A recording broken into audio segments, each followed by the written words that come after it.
اللهم صل على سيدنا محمد وسلم إليك وآله وسلم. اللهم صل على سيدنا محمد وسلم إليك وآله وسلم.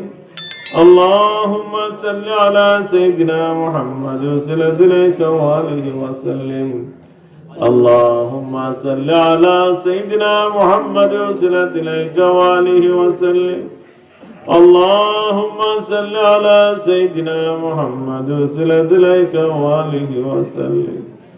اللهم صل على سيدنا محمد وسلم إليك وآله وسلم.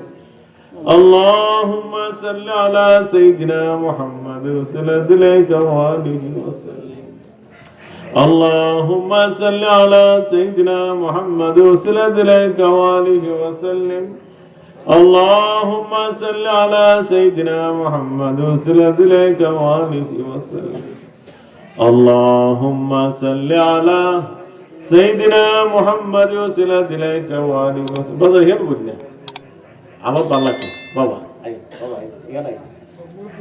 আচ্ছা আমার মন আছে আজকে বই দিন আল্লাহ পাক আমি যে ফাতিহা শরীফ বললাম ফাতিহা শরীফ সওয়াব জনাব হযরত মুজাদ্দিদ আল ফয়সাল রাদিয়াল্লাহু পাক পৌঁছে দিন আল্লাহ পাক ফাতিহা শরীফ সওয়াব তোর কেন সুবন্ধে মুজাদ্দিদ দিয়া যত বুজুর্গানদের আছে সমস্ত বুজুর্গানদের রূহে পাক পৌঁছে দিন আল্লাহ পাক হযরত মুস্তাফা সাল্লাল্লাহু আলাইহি ওয়াসাল্লাম তোয়ালে সমস্ত বুজুর্গানদের উসিলায় আমার দিন দুনিয়া খায়ের কর আমার গুনাহ খাতা maaf করুন আমিন ইয়া রাব্বাল আলামিন এটাই হচ্ছে আল্লাহ আল্লাহ আল্লাহ আল্লাহ আল্লাহ আল্লাহ আল্লাহ আল্লাহ আল্লাহ আল্লাহ আল্লাহ আল্লাহ আল্লাহ আল্লাহ আল্লাহ আল্লাহ আল্লাহ হাজিরি আল্লাহ নাজিরি আল্লাহ মাই আল্লাহ হাজিরে আল্লাহ নাজিরে আল্লাহ মাই আল্লাহ হাজিরে আল্লাহ নাজিরে আল্লাহ মাই আল্লাহ আল্লাহ আল্লাহ আল্লাহ আল্লাহ আল্লাহ আল্লাহ আল্লাহ আল্লাহ আল্লাহ আল্লাহ আল্লাহ আল্লাহ আল্লাহ আল্লাহ আল্লাহ আল্লাহ আল্লাহ আল্লাহ হাজিরে আল্লাহ নাজিরে আল্লাহ মাই আল্লাহ হাজিরে আল্লাহ নাজিরে আল্লাহ মাই আল্লাহ হাজিরে আল্লাহ নাজিরে আল্লাহ মাই আল্লাহ আল্লাহ আল্লাহ আল্লাহ আল্লাহ আল্লাহ আল্লাহ আল্লাহ আল্লাহ আল্লাহ আল্লাহ আল্লাহ আল্লাহ আল্লাহ আল্লাহ আল্লাহ আল্লাহ আল্লাহ আল্লাহ হাজিরে আল্লাহ নাজিরে আল্লাহ মাই আল্লাহ হাজিরে আল্লাহ নাজিরে আল্লাহ মাই আল্লাহ হাজিরে আল্লাহ নাজিরে আল্লাহ মাই আল্লাহ আল্লাহ আল্লাহ আল্লাহ আল্লাহ আল্লাহ আল্লাহ আল্লাহ আল্লাহ আল্লাহ আল্লাহ আল্লাহ আল্লাহ আল্লাহ আল্লাহ আল্লাহ আল্লাহ আল্লাহ আল্লাহ হাজিরে আল্লাহ নাজিরে আল্লাহ মাই আল্লাহ হাজিরে আল্লাহ নাজিরে আল্লাহ মাই আল্লাহ হাজিরে আল্লাহ নাজিরে আল্লাহ মাই আল্লাহ আল্লাহ আল্লাহ আল্লাহ আল্লাহ আল্লাহ আল্লাহ আল্লাহ